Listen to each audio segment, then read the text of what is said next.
Materials we'll need for this project include 1 skein of Lion Brand's Color Made Easy, and for these I used the Basalt color. I like the gray. You'll also need a size I, or 5.5 millimeter crochet hook, a yarn needle, and some scissors. And you'll also need some buttons. I chose some little cutesy buttons. You can also make them nice and sophisticated with, you know, dressier buttons, but these are about 1/2 inch. So you'll need little small buttons that can just slide through your double crochet stitches.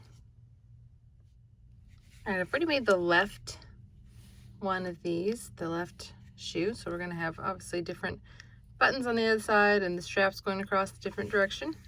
And you can see it kind of, you know, those flats that kind of buckle in. I made it like this on purpose so that it's tighter around the foot right here. So when we come around with a single crochet, we'll be doing 1 single crochet inside of each double crochet row, which a lot of times when I'm doing like a blanket border or something, you would do about 3 stitches for every 2 rows to even it out, but I wanted it to have a tighter look. And so this is what it looks like when it's done, when it's not on the foot. So this is our, and also I wanted to show you, I do have a baby version, and you could also use the little butterfly right here if you wanted a little applique instead of a button, or you could use the buttons here. Make sure you sew them on really well if it's for a baby. And you could have a little mommy and me set. These are just made with the same yarn. So you could have a little set of crocheted booties there, and can change whatever you want to put on the side. So just wanted to show you what it looks like when it's flat, because a lot of times, you know, they look different when they're on feet. I like the way these look on feet a lot better. Actually, once I started making little slippers and stuff for myself, I actually really love them. So something that I enjoy making. And so we're gonna go ahead and I'll make the right one. The only difference, of course, your strap placement. So you'll start on the opposite side. It'll be exactly the same. Super easy. So let's go ahead and start on the right foot. We're gonna start out with the magic ring. And there are several different ways to do the magic ring. This is the way that I do mine. So if you already know how to make one and you like the way you do it better, that does not hurt my feelings at all. Okay, hold the yarn tail in your dominant hand and cross it around your finger. And now that yarn tail is the second one there. And I'm going to grab the working yarn and pull it up. And then grab it again on top and pull it through to chain 1. Now I know we're about to work double crochet. Mine gets twisted too. I don't really understand that. There we go. So why did I chain 1? Well, we're going to use what's called a chainless double crochet.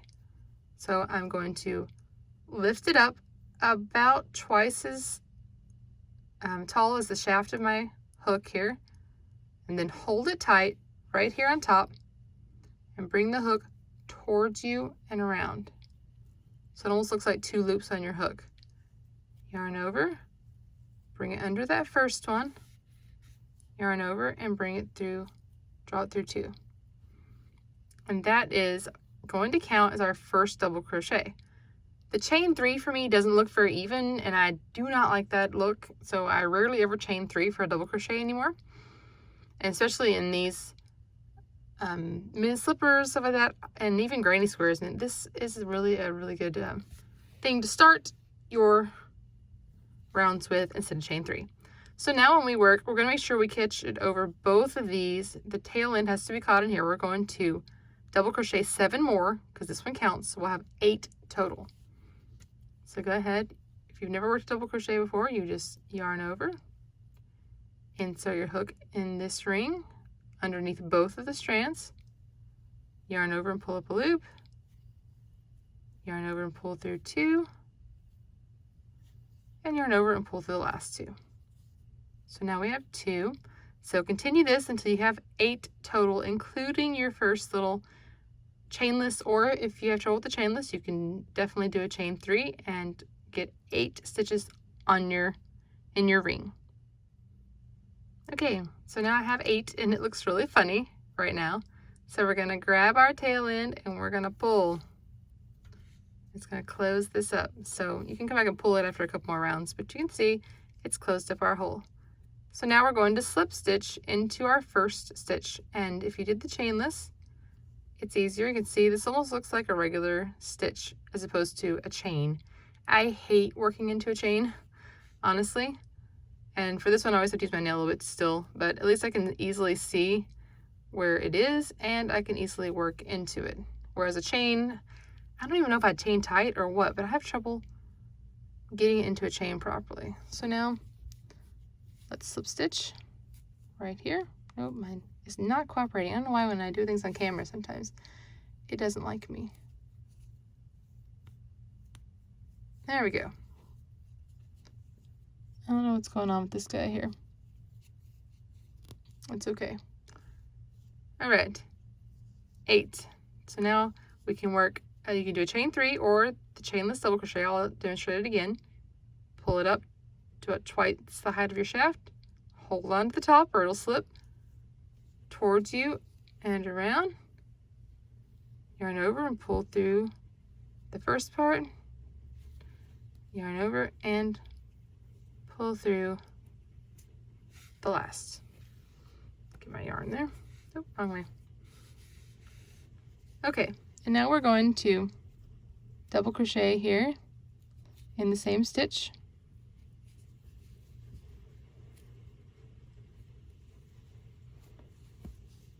And you're going to work 2 double crochet in each one round. So just work in the same stitch. And when you get to the end, you should have 16, including your first either chain 3 or a chainless double crochet. Okay, you'll join each round as we do the first ones with a slip stitch. So I've done that here. And for the next, we're still going to increase. So go ahead and get your first stitch, whether it's a chain 3 or my chainless double crochet here that I like. That's in your first one. And now work 2 double crochet in the next stitch.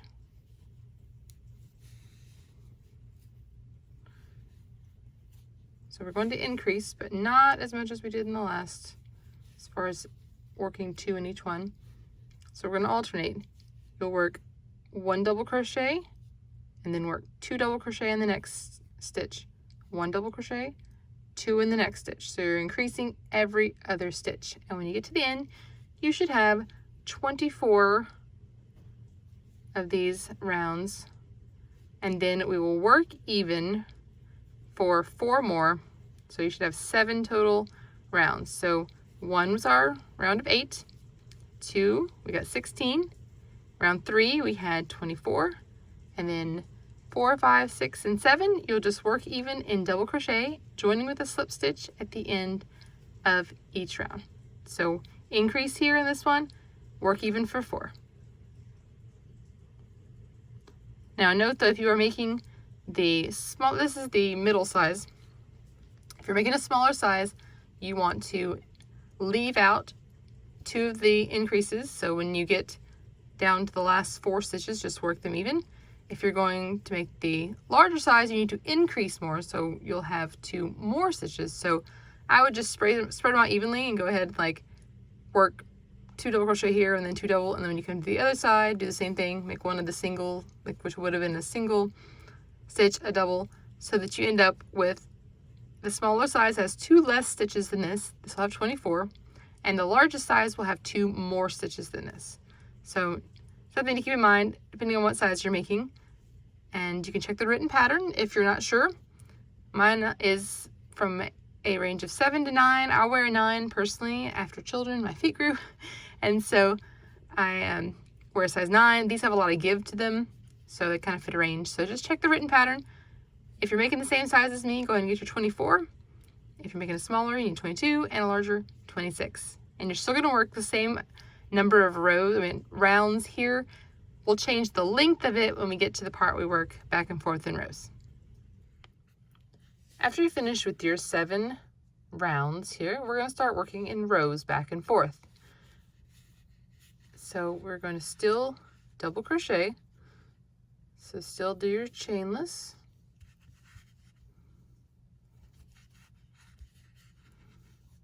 As our first stitch.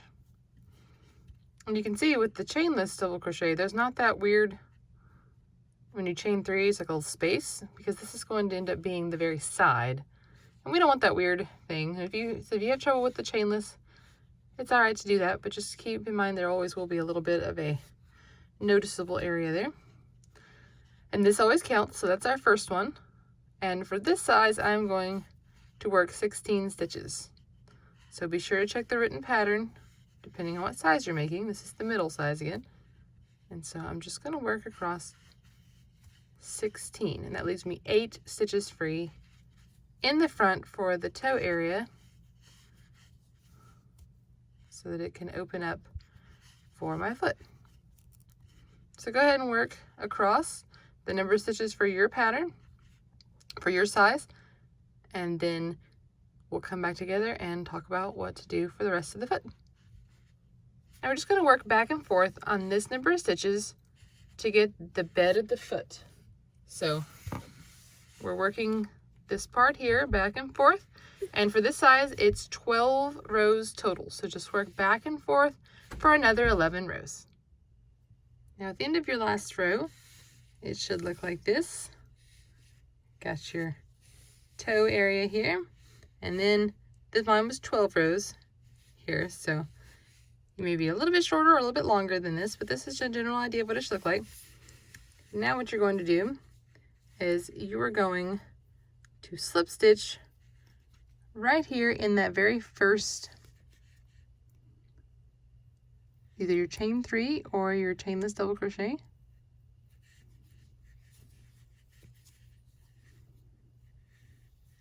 To close it up. Now we will come back and get this. Definitely, we don't want a heel sticking out here. So here we have our slipper.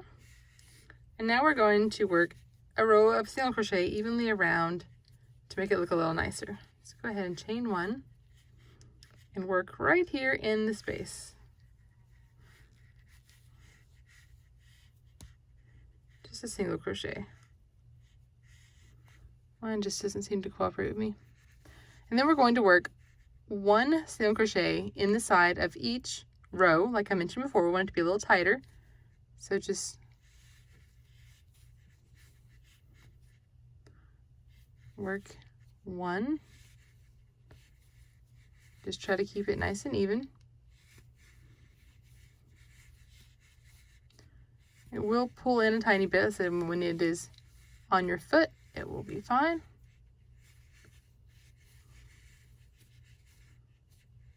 And so we just work our way around. When you get down here, if you come in this right here, you can go ahead and work into this stitch right here that has this double crochet in it. It's okay.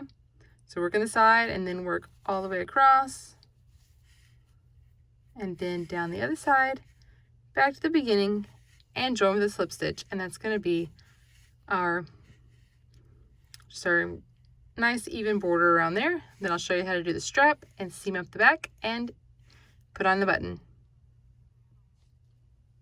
Now we're ready to work our straps. Your straps are going to be worked about 1 inch back. I already worked, of course, my left one. So when you're starting the left foot, you'll join on the right side and then work up. For me, it ended up being, so there's my corner stitch. It was 1, 2, and then I have it in like the third and fourth stitch away from the toe area here. And so you start on the right side for the left foot, and since this is the right foot, we're starting on the left side here. And I already have my hook in here because you see, here's my corner stitch, and then I'm going to use the third and the fourth, 3 and 4 right here. So, and I held it up next to this one. Made sure it was going to look even. And it starts right there. So I liked what I saw, and I'm going to join my yarn right here.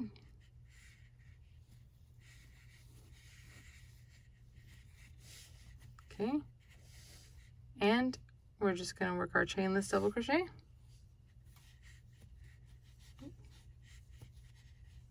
Or a chain 3, so you can definitely do a chain 3. And then I will double crochet in the next stitch.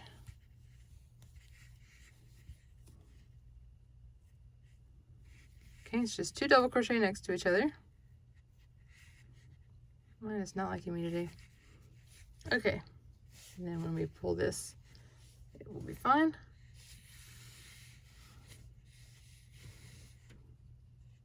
Double check your placement.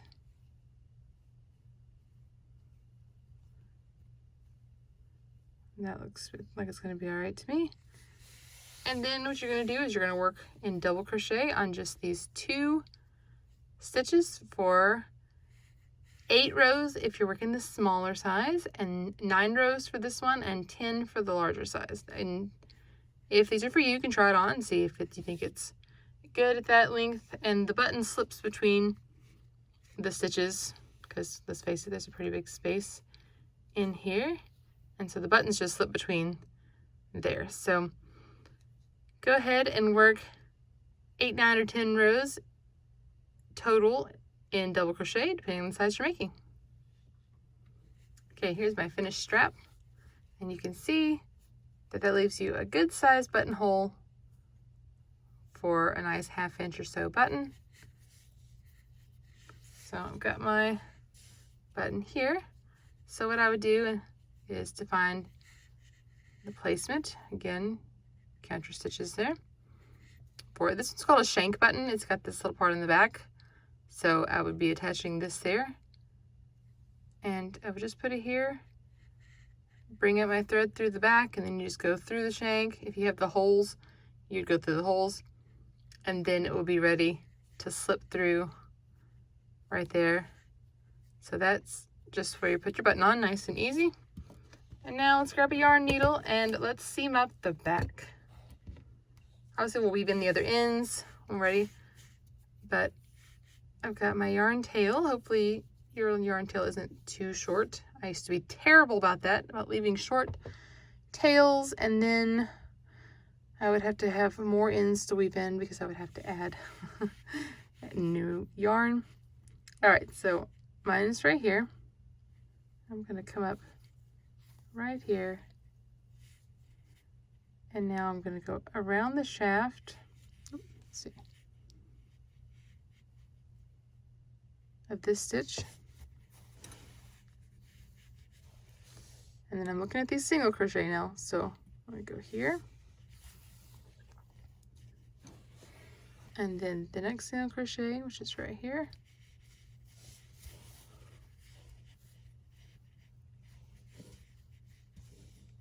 And you'll just go back and forth.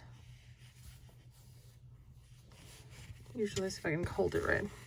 Usually when I'm working, I like to hold it where it's going away from me. But having this in this small space is not very conducive to that. And then just back and forth. It's called the mattress stitch. I love to seam with this method.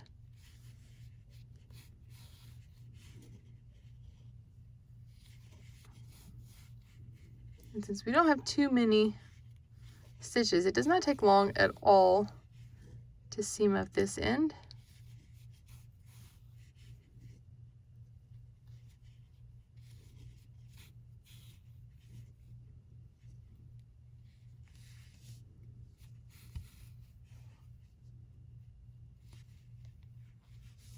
Okay, so I'm getting here to the end, and then I will just put it to the inside and weave it in. So you weave in these ends, get your buttons on, and your slippers will be ready to go. Hope you've enjoyed this tutorial. Find more than 100 free patterns at love.life.yarn.com. Come visit us there, and thanks for watching.